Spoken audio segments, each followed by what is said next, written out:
वेळ वाया घालवताय. 2-2 तास जिम मध्ये जाऊन वर्कआउट हेवी लिफ्टिंग करून काहीच होणार नाही. जर तुम्ही जिमच्या बाहेर येऊन व्यवस्थित डाएट नसेल घेत तर खरंच त्याचा काही फायदा नाही होणार. कधीच तुम्ही प्रगती नाही करणार. मला एक गोष्ट अशीच आहे तुम्हाला सांगायची की मी ज्यामुळे व्यवस्थित प्रोग्रेस करतोय ती म्हणजे हा काटा. हा तुम्ही पाहू शकता, हा तिन्ही याच्यामध्ये दाखवतो, वॉटर, मिल्क आणि ग्रॅम ओझेड. तर पाहू शकतो तुम्ही इथं ग्रॅम मध्ये येत आहे, ग्रॅम मध्ये दाखवतं, त्यानंतर चेंज केल्यानंतर ml मध्ये, त्यानंतर वॉटर, मिल्क आणि ओझेड मध्ये. यांनी भरपूर मदत केली आहे. जोपर्यंत तुम्ही तुमचे calories macros maintain calories measure नाही करत तोपर्यंत तुमची प्रोग्रेस होणार नाहीये.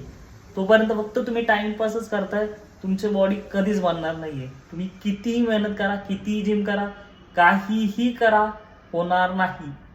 त्यामुळे लवकरात लवकर जोपर्यंत तुम्ही हे घेऊ शकता तोपर्यंत घ्या आणि लवकरच तुमचे कार्ब्स, प्रोटीन, फॅट लवकर मेजर करून खात जा.